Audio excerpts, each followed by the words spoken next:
Hello and welcome to another episode of Game Theory, the #1 DraftKings prep show in all of the land. I'm your host, Monk, aka the Monk Petition, and in this week's episode, guys, I am battling sickness, the flu possibly, and everything else in between to bring this show to you.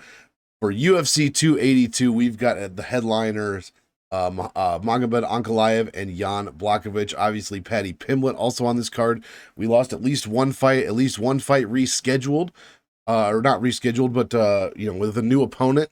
We've got 13 fights this week for the last pay-per-view card of the year, guys. Let's get excited. We've got some banger fights, a lot of newcomers, a lot of UFC debutantes on this card, so that always brings a ton of variance. Last week, I think 6 dogs won in a row, so who knows what could happen, guys. First things first, hit that like button if this helps you at all, and be sure to subscribe to the Monk Maddox channel and share this with a friend that plays in different DFS contests than you. Before we that's it. Let's get right into it, guys. First fight of the evening, Saaiman going against Steven Koslow. We have got two UFC debutantes here. Steven Koslow, or should I call him Obi-Wan Shinobi the Pillow? Yeah, I'm not going to be doing that. Obi-Wan Shinobi the Pillow.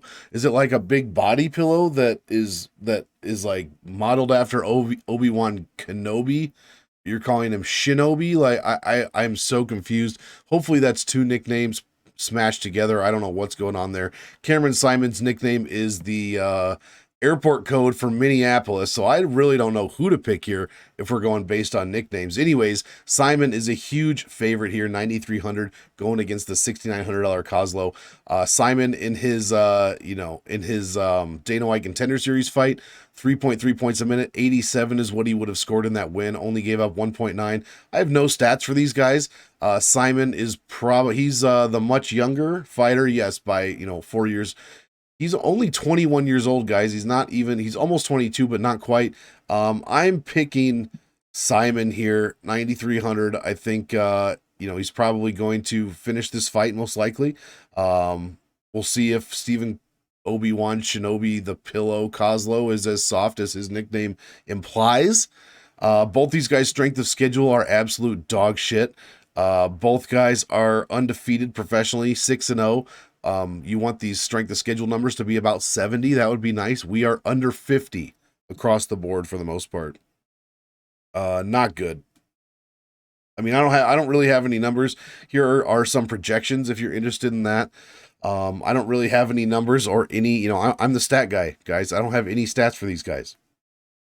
91.67% of their wins have ended by way of finish. Neither one's lost a fight.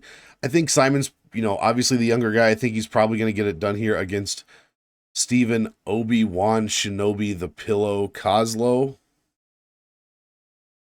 Yeah, we're going to go with the airport over the pillow. That's how we're going to play this one. Stick around for the end of the video, guys. I'll give you CM Monk's picks and projections.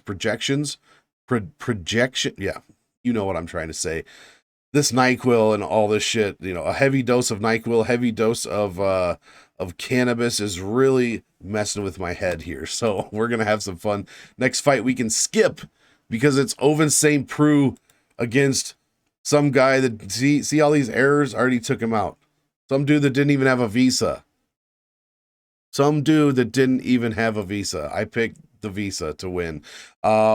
Next fight, Jay Perrin against Raul Rosas Jr., the problem child, El Nino Problema. See, I did that translation all in my head, guys. This NyQuil does not have me down as much as I thought. Jay Perrin, 10-6 as a pro. 0-2, has not found a victory in the UFC yet. Raul Rosas Jr. came in. Did he just a DWCS fight? Was that it? Yeah, against Mondo Gutierrez. Did him dirty. Would have scored 103.65 points, almost 5 points a minute. He looked pretty impressive in that fight. It should be noted, this is probably the youngest fighter on the roster, I think. Yeah, I think so. 18 years old. 18, he just turned 18 October 8th. Going against Jay Perrin. It's really hard to pick such a teenager to go against a UFC fighter, 0-2 or not. Perrin gives up more points than he allows. Wait, what? allows more points than he scores. There we go. Gives up on average 84 points per loss. He's 7,200 this week, the big dog to the $9,000 Raul Rosas Jr. Guys, I wanted to pick Perrin, but I don't think I can. I'm going to pick the problem child here. 2.43 points per minute is what he would have scored on the ground in that Dana White Contender Series fight. Jay Perrin scores a ton on the ground as well. 1.29 points per minute, which is very, very respectable. But he gives up well over 1.1 points per minute on the ground as well. And that's where we're going to look for Raul Rosas to take this fight. I mean, the strength of schedule is obviously going to go to Jay Perrin. He's been fighting UFC level competition in Eorici Lang and Mario Batista. Listen to me nail these pronunciations, guys. I don't know, like, you got to be on. No, I'm just kidding. I don't know what's going on with me today. Hopefully, it's enjoyable to listen to and not just a bunch of rubbish. Here's my projections. Guys, am I going to pick an 18-year-old to beat a 29-year-old guy who's probably on his way out of the UFC? Yeah, I am in this case. I think this is going to be a setup for Rosas Jr. I don't think the UFC thinks very highly of Jay Perrin. He did come in fighting two guys that, he probably didn't have much business fighting. I mean, the Eorici Lang fight was actually very, very close. Oh, yeah, that was the fight where he came back in the third round and almost finished Eorici Lang in that fight. That was a very good performance. But I think Rosas might just be able to win over 2 rounds with ground here. So that's what we're going to go. I'm taking Raul Rosas Jr. I'm taking the 18-year-old. If Jay Perrin loses, unfortunately, he's probably out of the UFC. Much like the next dude here that we're going to be talking about, Daniel Da Silva, 0-3 in the UFC. He's getting another chance. Unfortunately, or fortunately for him, it is to a newcomer. Unfortunately for him, is to a guy that seems to be UFC caliber in Vinicius Salvador, Fenomeno from Brazil. Da Silva, they're both 26 years old. Silva's just a month older than Salvador. 7,300 for the 0-3 UFC fighter going against 8,900 Vinicius Salvador, the debutant. Salvador in his DWCS fight would have scored 7 points a minute and 135. Let's look at this dude's stats against someone named Shannon Ross. Second round KO at the very end of the second. He landed 80 strikes. I don't know about the total strikes, but that's another 0.2 points per strike landed. 3 knockdowns. 6.23% control time. Apparently, he was a big dog. Yeah, he was plus 220 in that fight. My God, and would have scored 135 points against this dude, Shannon Ross. Meanwhile, Daniel Da Silva, he lost to Victor Altamirano. Morono starched him in the first round. Lost to Little Figgy, starched him in the first round. And then lost to Jeff Molina, starched him in the second round. Guys, I mean, Da Silva's been finished 3 times in a row, and now he's going up against a dude who is an inch taller, a little bit more reach, and he just looks bigger than him. I don't know why, he just looks bigger. I'm taking Salvador here. I'm not really going to talk too much about it. I don't know too much about it. If you want, pause it on these stats. The strength of schedule is better for the debutant here than it is for the guy who's fought 3 UFC guys, which is very rare. Very, very rare to see. So not a bad strength of schedule from Vinicius here. Like I said, you guys can just stop and pause it or check out my Patreon, link in the description below for all your stat needs. 87.5% of these guys' losses have been finishes. 7 of 8 losses have been finishes. I'm picking Salvador inside the distance.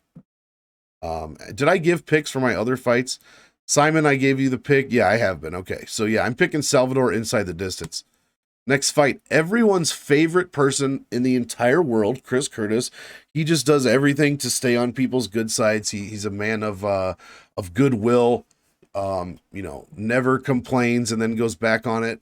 Chris Curtis, everybody's favorite guy, especially on Twitter, going against Joaquin Buckley. I'm picking Buckley, man. Not only am I picking Buckley, but I want Buckley to win here. 8,500. I don't dislike Chris Curtis. I just don't like Chris Curtis. You know what I mean? He's just like in this gray area where I'm just like, it's like a cereal that you don't think about. Like Kix. It's not bad. It's not Frosted Mini Wheats bad, you know what I mean? But it's not something you reach for. It's like white Cocoa Puffs. Who the fuck wants white Cocoa Puffs? That's Chris Curtis. Scores 2.91 points a minute, 97.81 when he wins. So his numbers aren't overly impressive as far as DraftKings goes, but he has made the optimal lineup in 2 out of his last 4 fights. He is $7,700 this week to the 8,500 Joaquin Buckley, who scores about the same per minute, scores about the same per win, and gives up many more points overall than Chris Curtis. I think this one goes to decision, guys. This is one where I'm just going to kind of slowly scroll down and you can just pause it, stop anything. Chris Curtis not giving up or scoring any points on the ground. Mostly stand-up affairs in his UFC fights, it seems like, in which he is 3-1. Excuse me. Oh, I'm surprised I don't have a big jug of orange juice. I don't know. Maybe I went to high school in a different time as you, but if anyone was sick, my high school, they walked around with a big jug of gas station orange juice, like a gallon jug all day. I don't know if I could drink a gallon of orange juice in a day, but if I felt like this, I might try. Buckley scores over half a point a minute. Takedowns and control time, gets taken down and controlled as well. I don't expect to see any of that against Chris Curtis, though. This is going to be a stand-up fight. I have a feeling that someone's probably getting knocked out, but I also have a feeling that this goes to decision, and the winner scores like 70, 80 points, and I'm not impressed with either one. The strength of schedule is pretty good, over 70 across the board. You do want to see that. Chris Curtis winning every category. Coming off that loss against Jack Hermanson, in which he fucking whined that Jack Hermanson was dancing and running the whole time. Stop it. Get some help. Beat Rodolfo Vieira. Beat Brendan Allen. That's probably his best win, guys.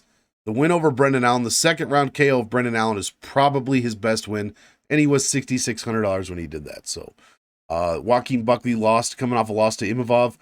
Beat Duraev, in which it was stopped after the second. Beat Razak Al Hassan. Beat Antonio Arroyo. Lost to Alessio Di Carico. Those are his last 5. Chris Curtis, DraftKings points per minute, trending up, while his opponents also trend up. Meanwhile, Buckley trending up while his opponents trend down. You do love to see that. Here are my projections. See, this is what I mean. Not even 80 points for a decision win. That's kind of how I'm looking. That's kind of how I'm thinking this one's going to go. We'll see what, we kind of know what Joaquin Buckley is. We're going to see what Chris Curtis we get here, who's coming off of that loss against Jack Hermanson. We know he hates guys that freaking move around. Buckley is not really one of those guys. So this could be a stand and bang affair. I'm having a hard time picking if this one's going to go decision or not. That's my only issue. Their finishes and losses, just 35% of their losses have been by way of finish. 36%, I should say. What's my official pick? I guess you can play Curtis for DFS because he is much cheaper. $7,700 is a great spot to play. I'm personally picking Buckley, though, by decision. How do these guys score in decisions? 80 points, 78 points. That's exactly what I think is going to happen. I'm going to probably try to play the unders on this one. Not from a betting perspective, from a DraftKings ownership perspective. I'm going to play. I'm going to be below the field. Is what I mean by that. On both sides. The pick is Buckley. Next fight, Jairzinho Rozenstruik, Biggie Boy going against Chris Daukaus. We just saw the younger Daukaus get smashed this past weekend. I don't even remember who off the top of my head. I apologize. But you know who I'm talking about. I believe he lost in the second round. He took a beating too. I don't even remember. I did watch it though, and I did enjoy it. 8,700 for Jairzinho, 7,500 for Chris Daukaus. This is a line that is way too wide. I know we're on recency bias here. Both of these guys have dropped 2 in a row. Curtis Blades, Volkov, Curtis Blades, and Derek Lewis. I think this line is way too wide. So I like the Daukaus side. I don't trust either side. I would not bet on this fight. Other than maybe a violence bet, I would not pick a side on this fight. Daukaus is on paper the best DraftKings scorer on the entire card. 5.51 points per minute, 119.8 per win. Not too bad. And he's 400 under his average salary, guys. Meanwhile, Biggie Boy scores just 2 points a minute, 106.91. That tells you one thing. He is very finish dependent. He is irrelevant in DraftKings unless he gets the big finish. He's also 780 over his average salary. Both guys have made the optimal in 1 out of their past 4 fights. You know, Rozenstruik, 5 of his 6 UFC wins over 90. 3 of them he scored over 100. 4 of his losses, he's given 3 out of his 4 losses, he's given up over 90 points. Daukaus has given up over 90 in both of his losses. Scored over 100 in all 4 of his wins. So there's a lot of scoring going on here. This is a hard one for me to pick. Both guys' strength of schedule is very good.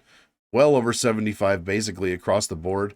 Their wins, Daukaus beat Abdurakhimov, Alexei Oleinik, and Rodrigo Nascimento. Rozenstruik beat Augusto Sakai and Junior Dos Santos in the year 2020. You know what I mean? It's not like the most impressive resumes. Both guys are trending way down as far as DraftKings scoring goes. Rozenstruik's opponents actually trending up. And same with Daukaus's. Both guys' opponents trending up. Here are my projections.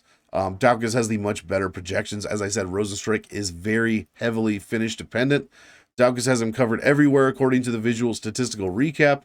And here are my aggregate professional career and UFC finishing percentages. Excuse me, my God, I'm so unprofessional. Guys, I'm sick this week. I haven't shaved. I haven't cut my hair. You see that nonsense? I just don't give a fuck this week, man. I've been like middling sick. Not like super sick, but middle of the road sick for like 6 or 7 days since I got back from Omaha.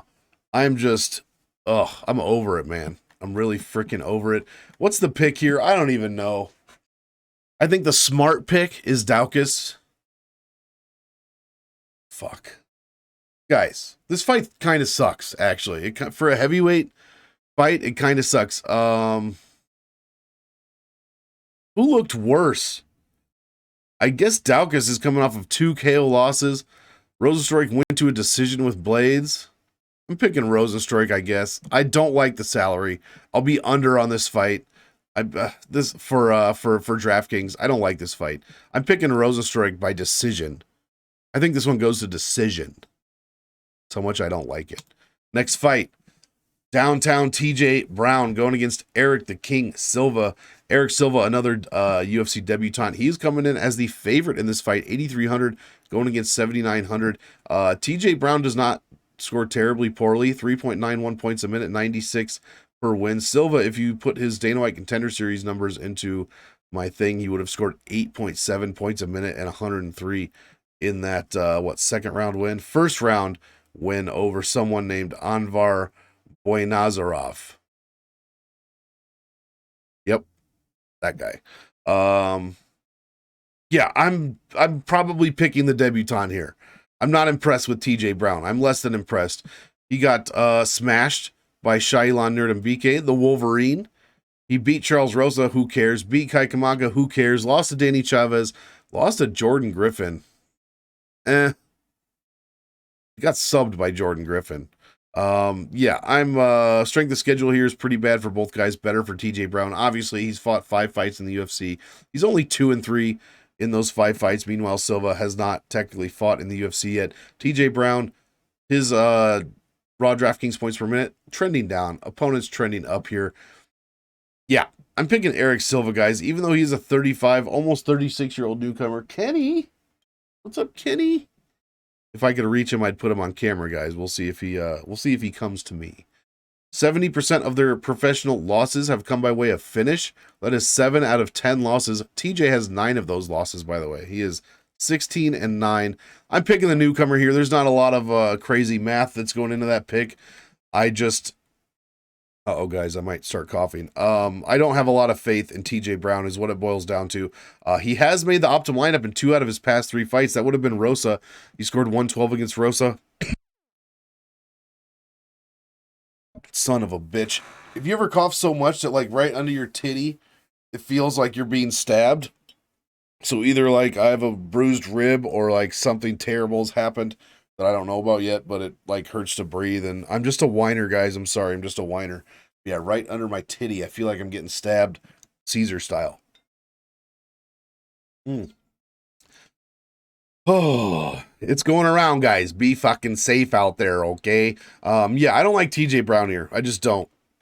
I'm picking Silva to win. I'm sorry this was not a big breakdown fight.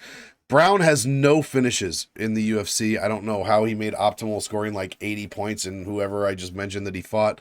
But yeah, I don't trust him. I'm going Eric the King Silva at 8,300. I mean, TJ Brown has been finished in 2/3 of his pro losses, so maybe we'll see an Eric Silva finish here. 8,300 make the optimal lineup.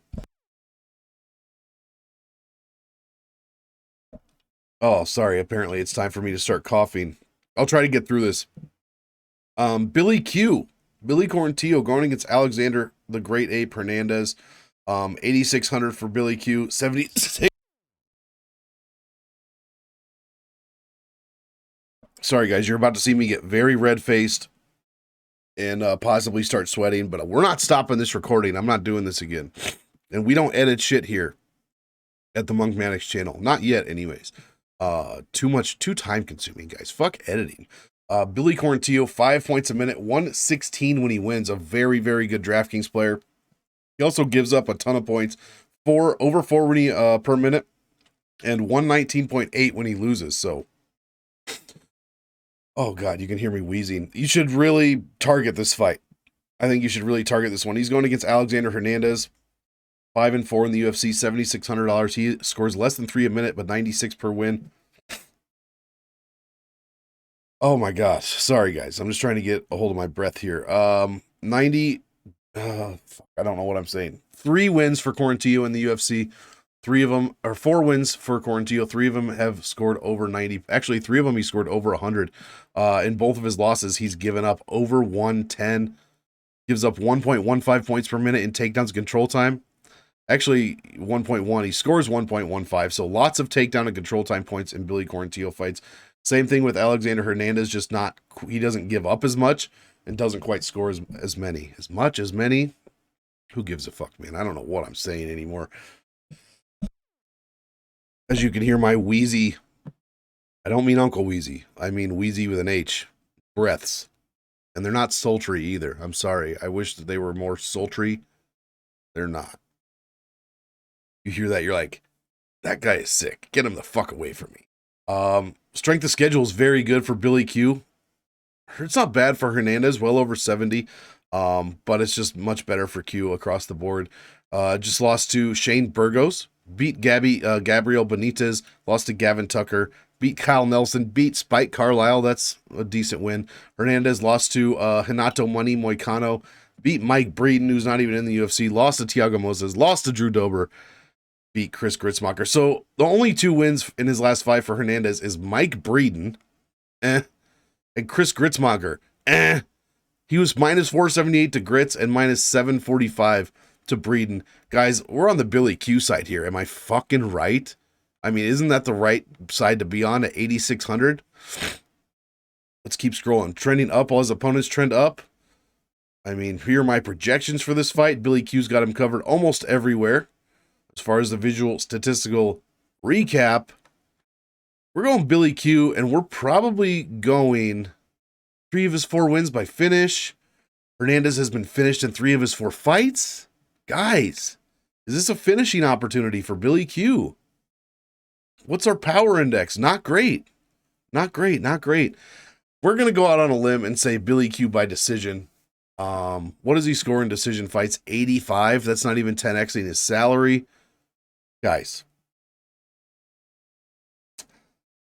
man, I don't know what to do. I think Billy Q is going to be very high owned. I'm picking him to win. I think it probably goes the distance, which means I should probably be a bit under on Billy Q here.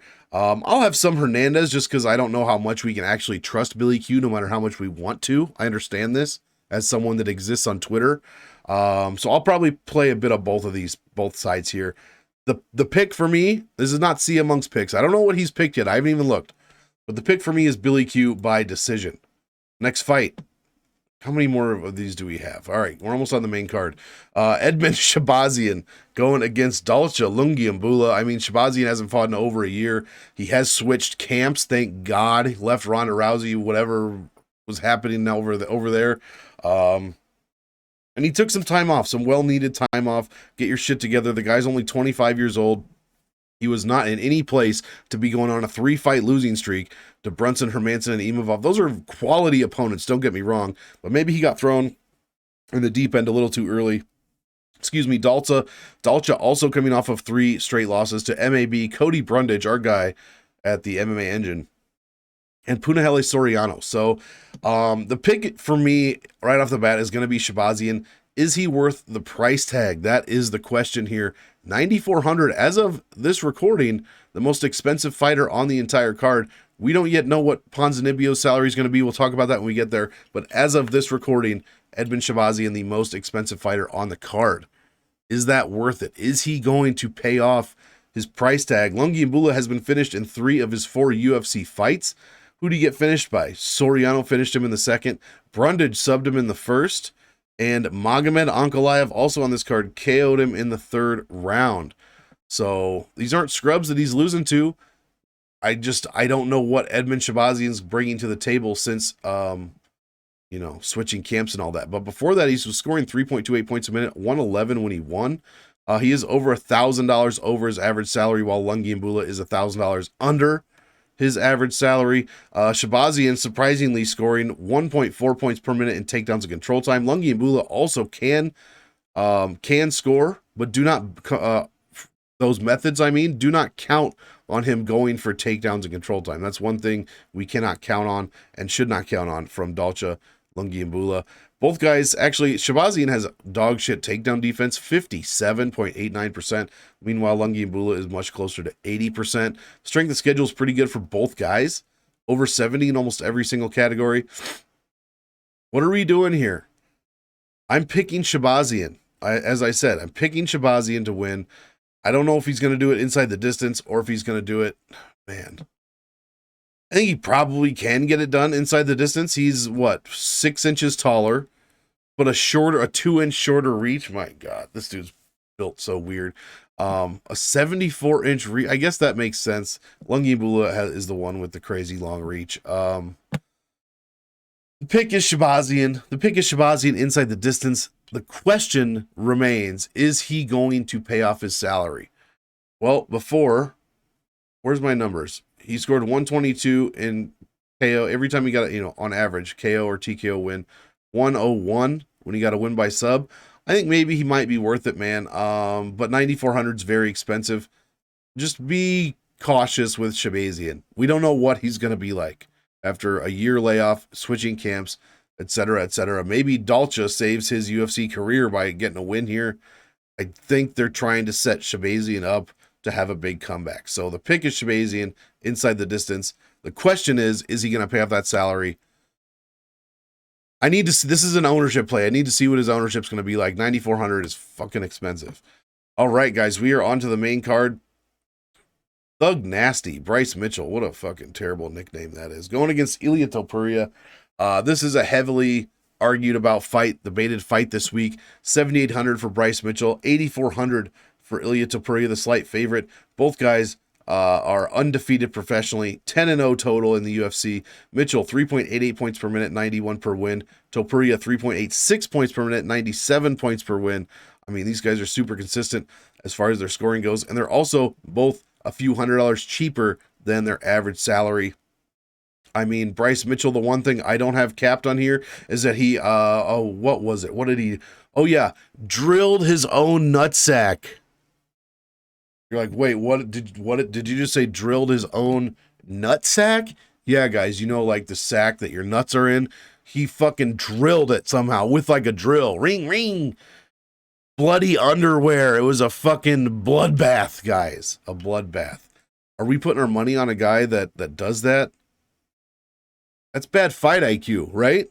If you drill your own nutsack, that's bad fight IQ. Although, you can turn that around and say it's a learning experience.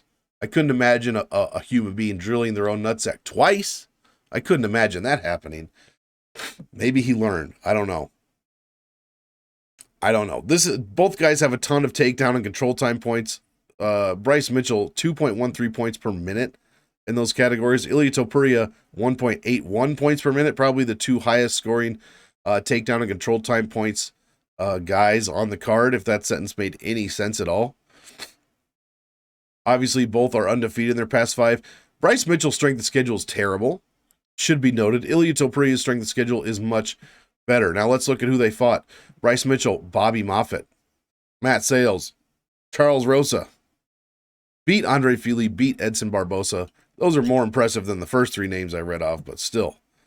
He was an underdog to Bobby Moffitt. He was an underdog to Matt Sales. Like, what the fuck? Ilia Topuria beat Jai Herbert after almost getting knocked out. He got dropped by Jai Herbert, moving up a weight class. Beat Ryan Hall, thank goodness. Beat Damon Jackson. That's probably one of his best wins. It probably is his best win in the UFC. Damon Jackson having one hell of a run right now. And then beat Yusuf Zalal in his UFC debut. He's coming off 3 KO wins in a row. The last one, I believe he technically murdered Jai Herbert. I don't know if Jai Herbert is still alive. I'm not sure. He's still, guys, I just checked. He is still alive. So no murder charge for Ilia Topuria. Sure did fucking look like it, man. Bryce Mitchell trending way up as far as raw draft points per minute. What you know what I'm trying to say. Opponents trending way down. Topuria trending way up as well. Much more of a graph, much more real estate for Topuria here. No losses. 74% of their pro wins have been finishes. Guys, this is a great fucking fight. It just depends on what you think is going to happen. Both guys with the win could easily pay off their salary, so we're not worried about that. That tells us that we should probably be over on both guys. I assume, their ownership. What could we assume their ownership? I'd say both around 30. Just early week, off the top of my head, both probably around 30, something like that. And you can go over on this one, to be completely honest. Both sides. That's probably the way to do it. I'm picking Topuria. Man, it's so hard to pick a winner in this one. A lot of people think Bryce is just going to wrestle fuck Topuria like for 3 rounds, and that's definitely a possibility. Topuria could get the finish. Topuria is no joke on the ground either, guys. Let's not forget. I'm picking Topuria. How am I picking him? Inside the distance. I don't think Topuria wins a decision. I think he wins inside the distance here. If it's a decision, it's going to Mitchell. I like Topuria inside the distance. Give Bryce Mitchell his first loss. That's how we're playing it. Next fight. But I'll be over on both sides. Darren Till going against Dricus du Plessis. How can you pick Darren Till in any way, shape, or form, especially in DraftKings? He's been off for over a year and 3 months. Before that, or in his career, averaging 1.55 points per minute, guys. This is even lower than Derek Lewis by a significant amount. 71 points per win in 6 UFC wins. 71 points. 4.31 is what du Plessis scores per minute. 99 is what he gets per win. Till is $700 under his average salary. Only 1 of his 6 wins, he scored over 90 points. Meanwhile, 3 of his 4 UFC losses, he's given up over 100 points. Du Plessis scores surprisingly 0.61 points per minute in takedowns and control time. This is probably going to be an on the feet fight for as long as it lasts. I'm just going to scroll through these a little bit. Darren Till is 1-4 in his last 5 with losses to Woodley, Masvidal, Whitaker, Brunson. These are not nobodies. These are the opposite of nobodies for the most part. But he has not looked good. In the ways in which he looks in his fights are not great. Du Plessis with wins over Perez, Trevin Giles, and Brad Tavares. So obviously Darren Till is highest competition in the UFC for sure. Projections, there you go. I mean, look at this graph. DraftKings visual statistical recap. Du Plessis has him everywhere. Everywhere. It's not even close. Let's see. 83% of their professional losses have been finishes. 83%. So 5 out of 6 of their total losses have been finishes. Guys, the pick for me is Dricus du Plessis. Inside the distance. I mean, I've seen enough from Darren Till. I would be surprised if he won this fight. I would be even more surprised if he finished this fight. Du Plessis has been finished in his career. Both of his pro losses have been finishes, actually. I'd be shocked if Till got the finish on du Plessis. I really would be. I think du Plessis is going to get the win here. I think it's going to come inside the distance. And I'm not interested in seeing Darren Till fight anymore. I'm just not. Yes, he's been training with Khamzat. Yes, he's Khamzat's best friend or whatever. That doesn't do anything for me. That doesn't matter to me. I don't care who your little friend is, okay? I'm picking Dricus du Plessis inside the distance. I remain unimpressed by Darren Till. All right, guys, this one, Santiago Ponzinibbio, his opponent, who I can't even remember. Oh, Robbie Lawler dropped out, injury. Hope Lawler's doing okay, but I'm kind of glad he's not in this fight. I think Ponzinibbio would have smashed. We now have in steps Alex Morono on 5 days' notice. A much more interesting fight, in my opinion. Much more interesting, much more difficult for Mr. Ponzinibbio, in my opinion. 2.87 points per minute. We have no salaries here, guys. I don't know what the salary is going to be. The only available salaries is 9,500 or above, or 8,100, the 81 spot. I don't have a line on this fight, so I don't even know how they're thinking of doing it, or we're going to get a duplicate salary. I'm thinking you can't make this fight a 9,500, 6,700. Alex Morono's not 60. He's not that big of a dog in this fight, in my opinion. Might end up being a dog, but not that big of a dog. Ponzinibbio was like minus 400 against Lawler, something like that. I think it's probably going to be a duplicate salary. I don't know where they're going with it, but we're just going to have to wait and see. Hopefully they release it today. Neither fighter scores very well overall per win. We're in the 80s. We're less than 3 points per minute. Defensively, I mean, Santiago gives up more points than Morono, but no one gives up triple digits in losses or anything. Let's see, 6 of Ponzinibbio's 10 UFC wins, he's put up over 90, 4 of them over 100, and 2 over 110. Meanwhile, 3 of his 5 losses, he's given up over 100 points. So when he gets beat, he's given up a lot of points, guys. Morono on the other side, not a great look. 4 of his 11 UFC wins, only 4 he's put up over 100, only once over 110. And he's not given up a ton. Only 1 of his 4 UFC losses, he's given up over 90 points. So not a ton of points flying around Morono fights. I'm leaning decision for this fight. We don't have a ton of takedowns and control time points offensively for either of these guys. So we're expecting a stand-up battle, obviously. Strength of schedule is going to go to Ponzinibbio 100%. He's over 70 here. Morono, not a great strength of schedule. Wins over Cerrone in the year 2021. Meh. David Zawada. Mickey Gall. Matthew Semmelsberger, not exactly a murderer's row, right? Ponzinibbio with wins over Michel Pajeda, good win. Jeff Neal, good win. Sorry, guys, wow. Let's rewind that and try it again. Santiago Ponzinibbio with some decent losses. He's losing to decent guys. Michel Pajeda, Jeff Neal, Li Jinglang. Still, that's 3 out of his past 5 that are losses. Beat Miguel Baeza, who is not who we thought he was, and beat Neil Magny, 4th round KO. Very good look there. That was back in 2018. I am leaning Ponzinibbio by decision. That's why I'm leaning here. We're just going to scroll. Not a ton of finishes and losses, guys. This is a good metric to go by. 38% of their total professional losses have ended by way of finish. Only 33%. So what's that? 9 UFC losses. Only 3 times have they been finished in the UFC.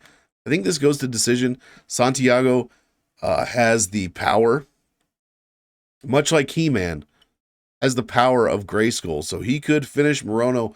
Morono just really doesn't get finished. I mean, he has been KO TKO'd once in his UFC career. Has that happened in the past 5? No, it hasn't. So off the top of my head, I don't even know who that's to. I just think Ponzi's more active. Ponzi is the older fighter, but he's not, over the hill. He's only 36. More active. I think he's the more powerful guy. And he doesn't have bad fight IQ either. So I'm going to pick Ponzinibbio for the decision win. Morono coming in on the short notice, 5-day notice. I'm going to pick Ponzinibbio. It should also be noted that this fight is at 180. This is now a catch weight fight, 180. So Ponzinibbio by decision is my pick. I don't think either guy makes the optimal. I think the chances of making the optimal for either guy are very low. That's what I'm going to say. co-main event, guys. We're taking a bit long, 40 minutes. My goodness. Maybe I'm just having too much fun here.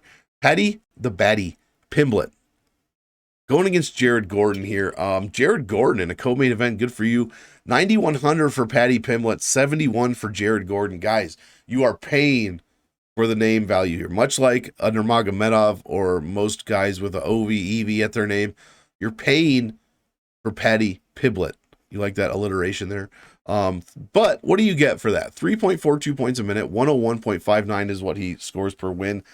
Guys, he gives up 3.84 points a minute. This dude has been dropped a couple of times. Actually, no, he hasn't been dropped, but he has taken... He's taking big shots. There's always a moment in Paddy Pimblett fights where you go, oh shit. Like, is my parlay about to get fucked? Hopefully you're not parlaying Paddy Pimblett too often. Is my parlay, I mean, I guess you can. He's winning, so good for you. Is my parlay about to get fucked with? I mean, Paddy looks bad for half a second. Meanwhile, we've got Jared Gordon over here, 4.72 points a minute, third highest rate on the card. 105 when he wins, guys. This is over 7 UFC wins. He's $1,150 under his average salary.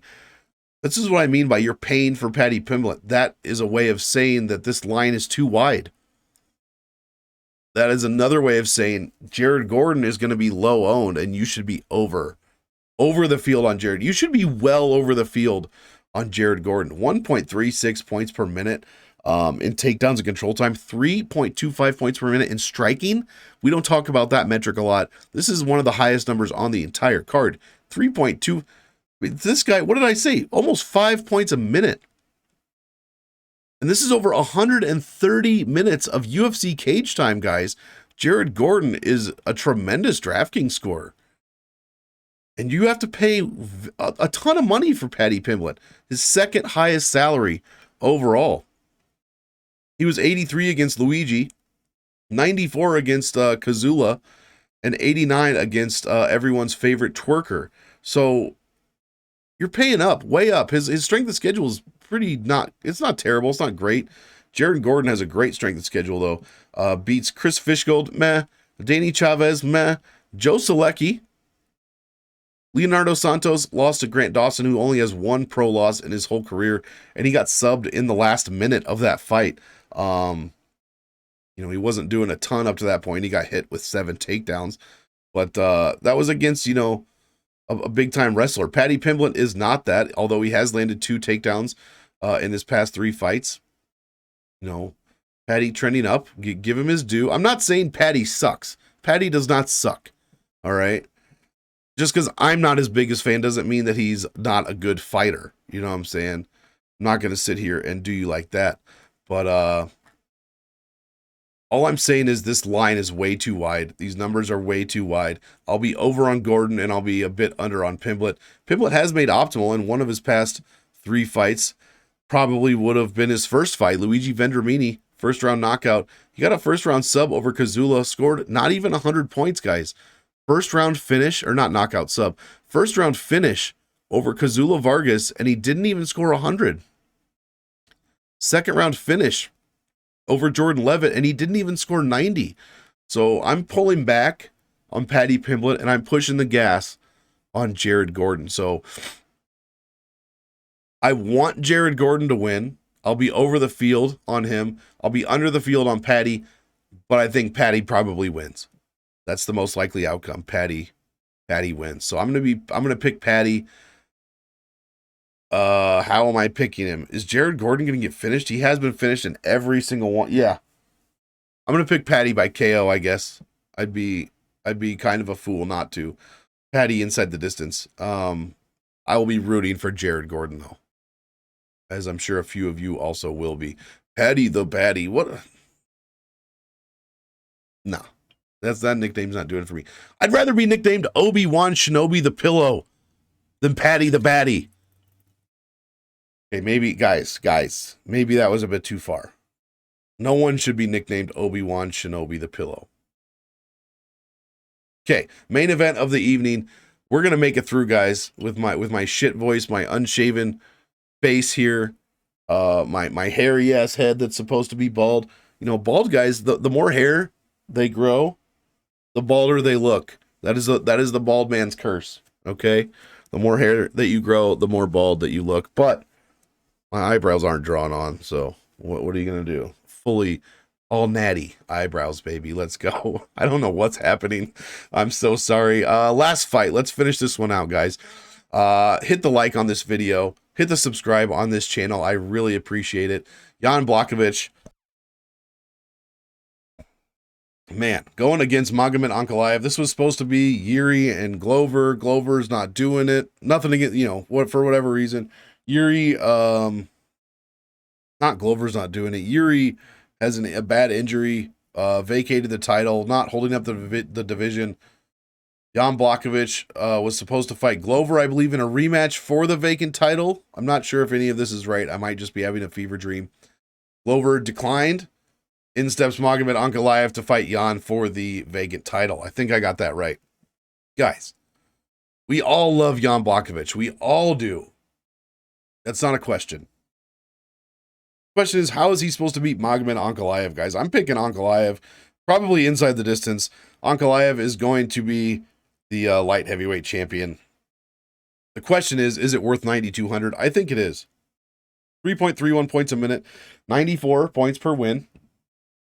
Excuse me, I'm so rude. Which is barely 10x. Jan Blachowicz, 2.63 points a minute, 93 per win. 700 under his average salary. Meanwhile, Ankalaev is right at his average salary. Blachowicz can be taken down, guys. That's the bottom line. He can be taken down. He has ground game of his own, obviously.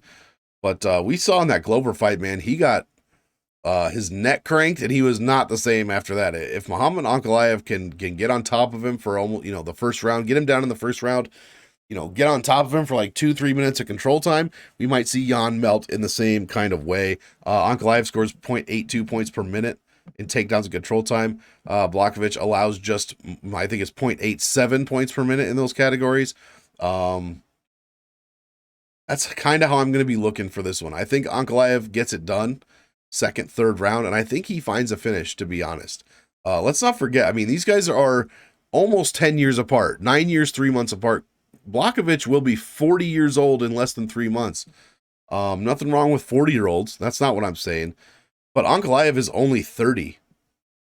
Strength of schedule is way better for Blachowicz, as you would expect. I mean, 10 points better in some of these categories. Not even close. Ankalaev is beating Kutalaba, who's lost pretty much every fight since they fought.